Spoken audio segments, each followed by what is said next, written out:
सौम्य एक दूसरे से कुछ गुफ्तगू करने में मशगूल थे। सुधा का ध्यान तो अपने आसपास की महिलाओं के ऊपर था कि किसने किसकी डिजाइन की हुई और महंगी साड़ी और ज्वेलरी पहनी है, पर अदम्य की नजरें उस हॉल में चारों तरफ बस सोनम को ही खोज रही थी।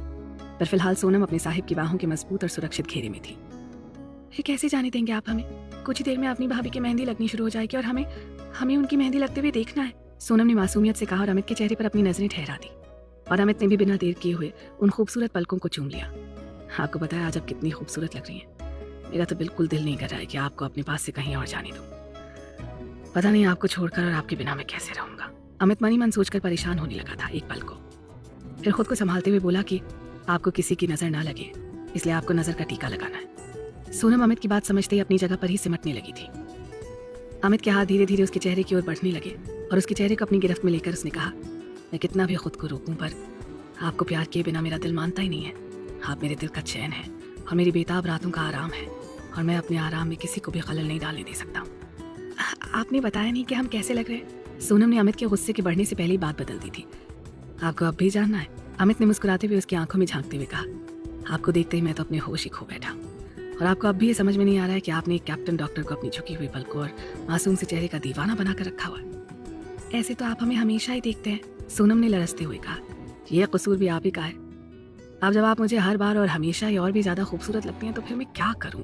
अमित ने उसकी गर्दन पर झूल रही बालों के एक लट को किनारे करते हुए कहा। सोनम अमित की छुअन से धुआं धुआं हो रही थी और उसने अपनी आंखें बंद करके अमित की टी शर्ट को कसकर पकड़ लिया था। अमित ने उसके कान के पीछे गर्दन पर धीरे से चूम लिया और उसके कान में बोला, आप मेरे लिए बहुत कीमती हैं। बस यूं समझ लीजिए कि आपके अंदर मेरी जान बसी हुई है। आपको होने वाली जरा सी भी तकलीफ मेरे दिल को 1000 बार चोट पहुंचाती है। फिर उसके चेहरे को अपने हाथों में लेकर कहा कि प्लीज आप अपना बहुत बहुत ध्यान रखिएगा प्रिंसेस।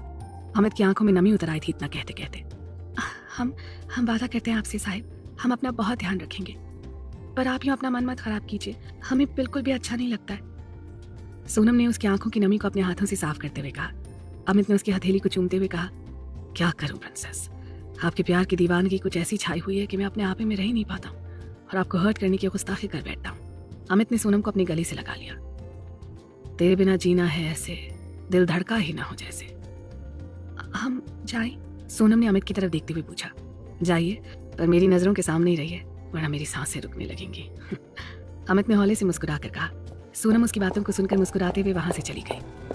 जाइए आप, अभी तो आपको मैं अपने पास रोक नहीं सकता हूँ, लेकिन आपको अपनी नजरों के सामने तो रख ही सकता हूँ ना, और उस पैरासाइट को भी आपसे दूर रखना है, अमित ने खुद से कहा और फिर वो भी वहां से चला गया। बाहर हॉल में अवनी की मेहंदी लगने की तैयारी हो रही थी। सोनम और प्रिया ने अवनी को अपने बीच में बैठा लिया था और उसके एक एक हाथ पर मेहंदी लगाने लगी। बाकी की महिलाओं ने भी मेहंदी लगवाने के लिए जो लड़कियां बुलवाई थी उनसे अपने हाथों पर मेहंदी लगवाने का काम शुरू कर दिया था।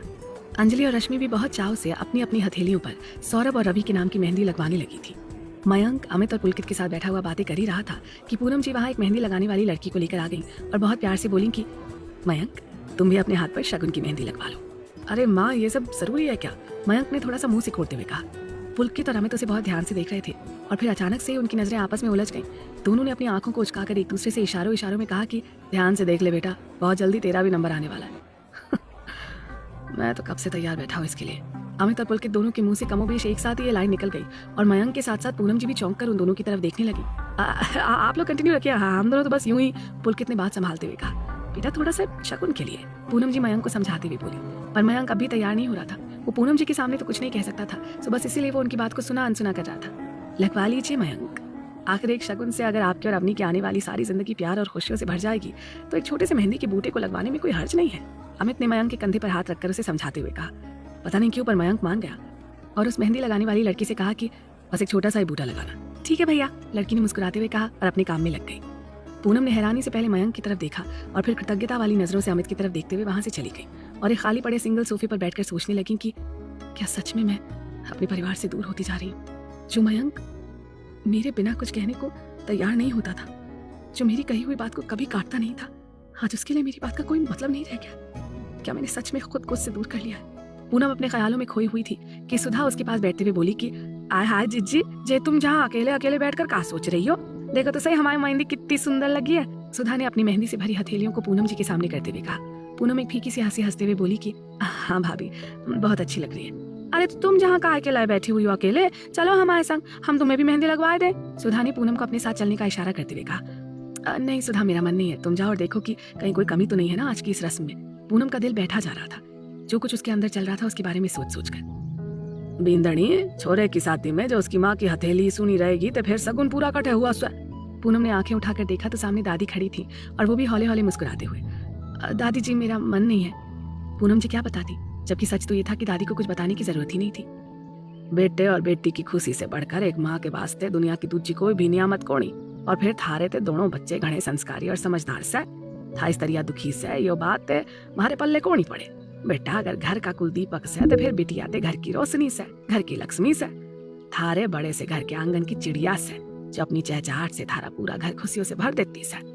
ते थारे ऊपर से कि था वा चिड़िया की चहचहाट नु घर का संगीत समझे से या फिर थारे कानों का शोर। दादी अपना तीर निशाने पर छोड़कर जा चुकी थी और तीर एकदम अपनी सही जगह पर जा लगा था, पूनम जी के दिल पर। पूनम जी की डबडबाई से आंखें अचानक ही पहले मयंक की तरफ चली गईं, जो अमित और पुलकित के साथ बैठकर अपने हाथों पर रची हुई मेहंदी को देखकर मुस्कुरा रहा था। और नजरें घुमाते ही एक और बड़ी तल्लीनता और जतन से अपनी मंकी भाई की खुशी, उनकी जिंदगी, अवनी के हाथ पर मेहंदी लगाती हुई सोनम को देखने लगी, जिसके मासूम चेहरे पर ना कोई शिकायत थी और ना ही कोई अफसोस था कि आज तक उसे उसके हिस्से का माँ का प्यार क्यों नहीं दिया गया था। उनके ठीक पीछे खड़े हुए सत्येंद्र जी की नजरें पूनम जी की नजरों का पीछा कर रही थी और वो अच्छी तरह से समझ रहे थे कि पूनम का दिल इस समय एक अजीब से अंतर्द्वंद से गुजर रहा था और ये अंतर्द्वंद उसे अकेले ही झेलना पड़ेगा। किसी की उपस्थिति उसके फैसले को मिसगाइड कर सकती थी, इसलिए वो बस मुरली मनोहर के हाथ जोड़कर यही प्रार्थना कर रहे थे कि वो पूनम जी को सही फैसला लेने में मदद करें। अरे पूनम जी आप यहाँ क्या कर रही हैं? आइए चलिए ना हम सबके साथ। रागिनी ने पूनम को जबरन अपने साथ उठाकर सबके बीच में ले जाकर बैठा दिया था। अरे पर पूनम के कुछ भी कहने से पहले ही कविता जी ने और अनुराधा जी ने उनका एक एक हाथ पकड़ते हुए कहा कि आज आपके बेटे की मेहंदी का फंक्शन है और बताओ भला कि बनने की माँ की हथेलियाँ खाली रह जाए। ना जी, ये तो गजब होना भी ना चाहिए। पीछे से उपासना जी ने आते हुए कहा और उन्होंने पूनम से कहा कि आपको जैसी भी मेहंदी का डिजाइन पसंद हो वैसी लगवा लीजिए, कम से कम पता तो लगना चाहिए ना कि मयंक की माँ कौन सी है। उपासना की बातें सुनकर वहाँ बैठी सभी महिलाएं कह कहे लगाने लगी थी। अजीब, बस आपको जो सही लगे लगा दीजिए। पूनम के मुंह से बमुश्किल इतने ही शब्द निकल पाए थे। उन्हें डर था कि अगर वो इससे ज्यादा बोली तो कहीं उनके आंसू ना निकल आए। पूनम जी की खामोश निगाहें वहाँ बैठी हुई रागिनी, कविता, अनुराधा, उपासना और दूसरी महिलाओं को देख रही थी, जो आपस में मीठी मीठी चुहलबाजी करते हुए एक दूसरे की मेहंदी लगा रही थी। और वो खुद ये सोच रही थी कि सबके होते हुए भी वो किस कदर अकेली पड़ गई है और ये सब दूर दूर रहते हुए भी एक दूसरे के कितने करीब है। अपनी इस हालत की जिम्मेदार कहीं ना कहीं वो खुद ही थी शायद। पीछे चेयर पर बैठी हुई दादी पूनम के लटके हुए चेहरे को देखकर मन ही मन बोली, जे बोए बीज बबूल के तो आम कहाँ से होए। जोरदार चांटा। अरे बच्चों तुम दोनों भी अपनी मेहंदी लगवा लो। अनुराधा ने प्यार से प्रिया और सोनम के सर पर हाथ फेरते हुए कहा। अवनी के पैरों में मेहंदी ये लोग लगा देंगी, उन्होंने मेहंदी लगाने वाली लड़कियों की तरफ इशारा करते हुए कहा। हाँ पीयू और बिट्टू तुम दोनों भी आप मेहंदी लगवा लो ना। अवनी ने भी अनुराधा की बात पर सहमत होते हुए कहा। प्रिया ने मेहंदी वाली लड़की से कहा कि सुनो, हम दोनों की मेहंदी में ना हमारे उनके नाम कुछ इस तरह से लिखना कि इन लोगों की सारी डॉक्टरी धरी की धरी रह जाए। ठीक है दीदी, वो दोनों लड़कियां मुस्कुराते हुए बोली और उन दोनों की हथेलियों पर मेहंदी रखनी शुरू कर दी। पर पीयू, तुम्हें नहीं लगता कि इतनी मेहनत करने के बाद अगर कैप्टन साहब अपना नाम नहीं ढूंढ पाए तो बजाय हमसे पूछने के कहीं वो मुंह फुलाकर ना बैठ जाएं? तुम जानती हो ना अपने भाई को। सोनम ने अपनी चिंता जाहिर करते हुए कहा। तुम ना चिलपिल करो सोनम, भाई तो आपके सामने वैसे ही मेल्ट हो जाते हैं, चाहे वो कितने ही गुस्से में क्यों ना हो। पर मुझे तो अक्ल ठिकाने इन बाबा जी की करनी है। आजकल बड़े स्मार्ट बन गए, जरा सा बोलना क्या सीख गए हैं, मेरी बोलती बंद कर देते हैं। बताओ ये भी कोई बात हुई भला? पीयू ने थोड़ी दूर बैठे हुए पुलकित की तरफ आंखें छोटी करके देखते हुए कहा। अब हम तुम्हें क्या और कैसे बताएं कि तुम्हारे वो अड़ियल भाई जब वो गुस्सा होते हैं ना तो फिर हम भी उनके गुस्से का शिकार बन जाते हैं। सोनम की नजरें भी सामने पुलकित के साथ बैठे हुए अमित की तरफ चली गई थी, जो इस समय किसी बात पर पुलकित और मयंक के साथ खिलखिलाकर हंस रहा था। कान्हा जी, अगर हमारे हाथ खाली होते ना तो बस इस पल को हम अपने फोन में हमेशा के लिए कैद करके अपने पास रख लेते। सोनम अमित को यूं बेतहाशा हंसते हुए देखकर खुद हैरान हो रही थी। आपको पता है साहिब, आप यूं मुस्कुराते हुए कितने अच्छे लगते हैं। हमारा मन है कि आप हमेशा यूं ही हमारे सामने बैठे रहें और यूं ही खिलखिलाते रहें और हम आपको यूं ही नजर भर के देखते रहें। ये भी इसलिए हो रहा है ना प्रिंसेस कि आप मेरी निगाहों के सामने बैठी हुई हैं।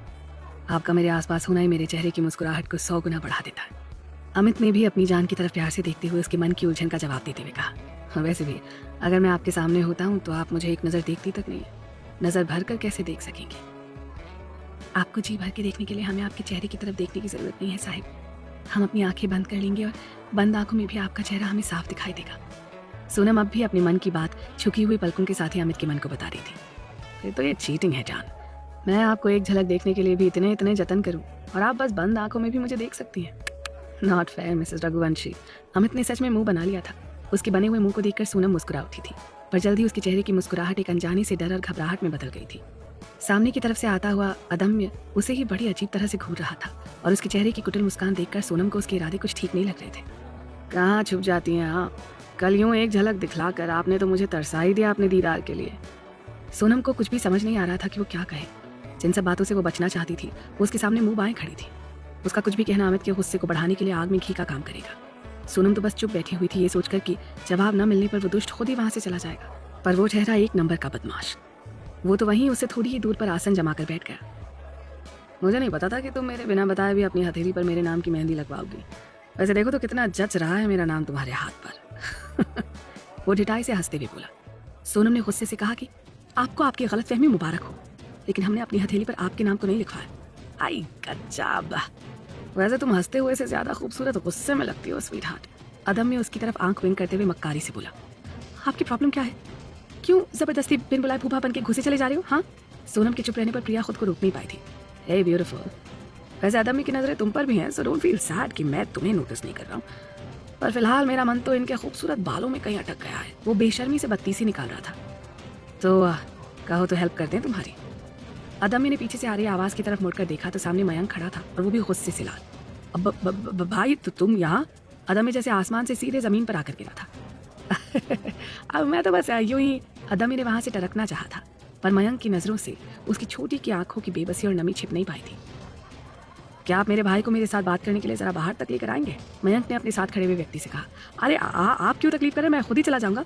और वैसे भी मयंक तुम्हारी मेहंदी खराब हो जाएगी ऐसे भी। और फिर सोनम की तरफ देखकर बोला, और ऐसे भी जो तुमने मुझे जरा सा भी टच किया तो।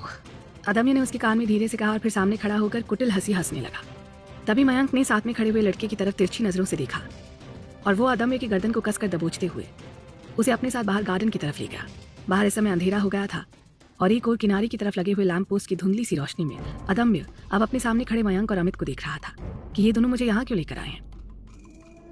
मयंक, ये तो हम दोनों भाइयों के